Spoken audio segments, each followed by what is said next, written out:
Inilah detik-detik saat sebuah kilang minyak di utara Israel dihantam rudal Iran. Ini adalah kali kedua Iran menyasar tempat pengolahan minyak Israel. Media Israel melaporkan kilang minyak Bazan di Haifa dihantam rudal pada hari Senin. Akibatnya api berkobar dan asap mengepul dari kilang minyak terbesar di Israel ini. Kilang minyak Bazan mengolah sebanyak 60% kebutuhan minyak untuk warga Israel. Bazan Group menyatakan tidak ada korban jiwa atau luka dalam kejadian ini. Diketahui sebuah rudal tandan Iran menghantam 5 lokasi di Haifa. Terletak di wilayah Teluk Haifa, kilang Bazan adalah salah satu dari 2 kilang minyak yang beroperasi di Israel dan terintegrasi dengan kompleks petrokimia. Kilang minyak Bazan merupakan jantung energi Israel. Kilang tersebut memasok 2/3 kebutuhan minyak Israel. Kilang minyak Bazan terletak di Teluk Haifa. Kilang tersebut mampu menyuling 197.000 barel per hari dan menghasilkan 65% diesel, 59% bensin, dan 52% bahan bakar jet Israel.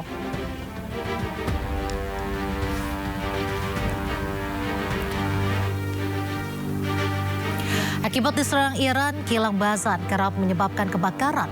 Terbakarnya kilang Bazan ini memicu krisis energi di Israel.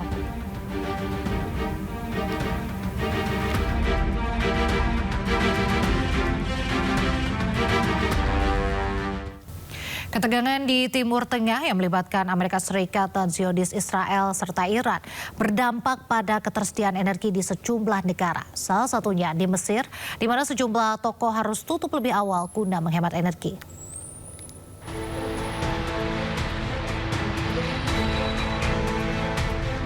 Kenaikan harga bahan bakar global yang diakibatkan konflik Amerika Serikat, Zionis Israel, dan Iran berdampak di Kairo, Mesir. Lampu jalan dimatikan, toko-toko tampak tutup di beberapa bagian kota. Berdasarkan rencana tersebut, toko, bioskop, dan gedung harus tutup pukul 21 malam dengan jam operasional diperpanjang hingga pukul 22 pada hari Kamis, Jumat, dan hari libur nasional. Langkah-langkah ini akan berlaku untuk periode awal 1 bulan. Kebijakan tersebut juga mencakup pereduban papan reklame dan penerangan jalan, serta pengurangan 30% alokasi bahan bakar untuk kendaraan pemerintah. Perdana Menteri Mustafa Madbouli mengatakan tagihan energi bulanan Mesir naik menjadi 2,5 miliar dolar Amerika Serikat pada bulan Maret, naik dari 1,2 miliar dolar Amerika Serikat pada bulan Januari. Langkah-langkah ini diambil karena pasar energi global tetap berada di bawah tekanan menyusul eskalasi yang dimulai pada 28 Februari ketika serangan Amerika Serikat dan Zionis Israel menargetkan Iran. Ketegangan di Timur Tengah juga berdampak pada ketersediaan BBM di Bangladesh. Antrian mobil warga mengular panjang akibat banyaknya pom bensin yang tutup.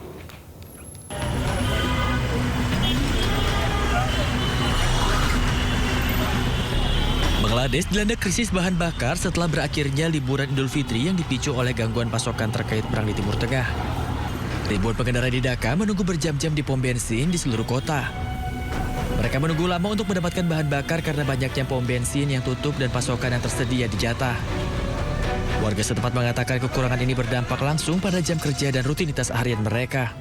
লোকদের যেমন আমি এখন অফিসের টাইম নষ্ট করে তেল নিচ্ছি, যেমন আমার এখন অফিসিয়ালি লাঞ্চ ব্রেক, বাট আমি লাঞ্চ ব্রেকটা নিতে পারতেছি না। আমার এখন তেলের জন্য লাইনে দাঁড়ানো লাগতেছে, আমার সময় নষ্ট হচ্ছে, আমার শ্রম নষ্ট হচ্ছে, ইভেন আমার অফিসের সময় নষ্ট হচ্ছে। সব দিক দিয়ে আমার ভোগান্তি হচ্ছে।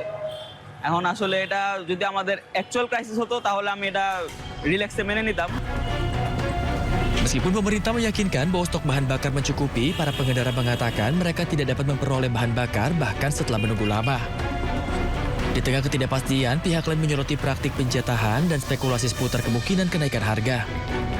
Dampak ekonomi yang lebih luas juga dikhawatirkan jika kekurangan terus berlanjut.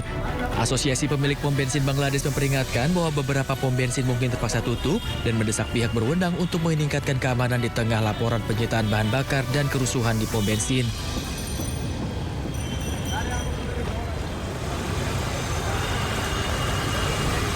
Beberapa hari terakhir ramai beredar rumor di media sosial. Harga Pertamax disebut naik menjadi Rp17.850 per 1 April besok. Imbas lonjakan harga minyak dunia. Namun Pertamina membantah dan menyebut harga terbaru Pertamax belum resmi diumumkan.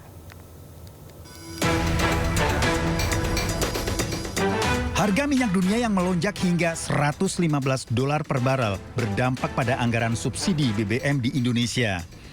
Meski anggaran subsidi membengkak bahkan bisa mencapai 280 triliun di APBN 2026, namun hingga saat ini pemerintah belum berencana menaikkan harga BBM subsidi baik Pertalite maupun LPG.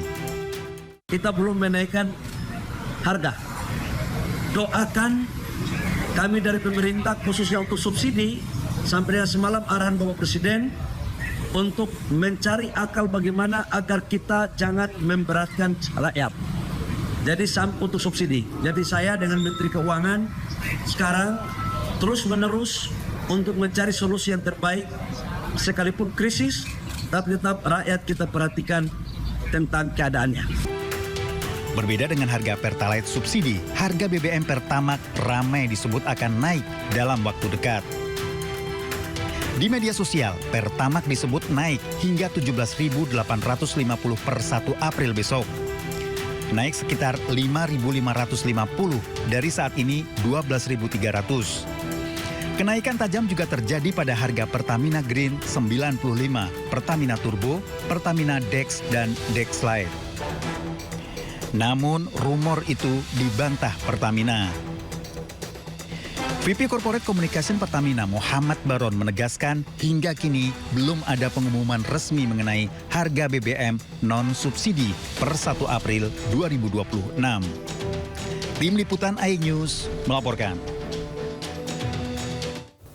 Antrian kendaraan terjadi di SPBU menyusul rencana kenaikan harga bahan bakar minyak non-subsidi besok. Tak hanya pengguna kendaraan pribadi, sikap keberatan juga diungkapkan para pengemudi ojek online. Antrian kendaraan roda 2 dan roda 4 terjadi di SPBU di Jalan Cikini Raya, Menteng, Jakarta Pusat. Bahkan antrian mengular hingga ke bahu jalan sepanjang lebih dari 500 meter.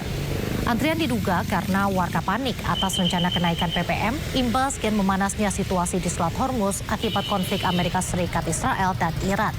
Sejumlah pengguna kendaraan pribadi merasa keberatan jika harga PPM benar-benar naik dan akan mengisi penuh tangki kendaraan untuk antisipasi.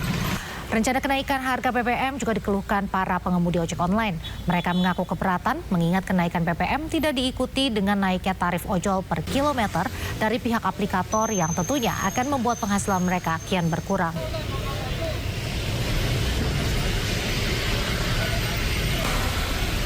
Kalau bisa mah nggak usah naik gitu, standar aja, ngikutin aja kalau kita. Keberatan nggak Pak? Ya keberatan biar gimana juga kan. Bisa sih tarif ojol naik juga, karena kalau bensin naik, tarif ojol nggak naik ya drivernya hancur. Oh kalau Pendapatannya, tetap keberatan sih. Kalau untuk penumpang gimana Pak kalau misalkan adanya kenaikan gini Pak? Kalau penumpang mah dia nggak ngaruh. Yang ngaruh tuh drivernya.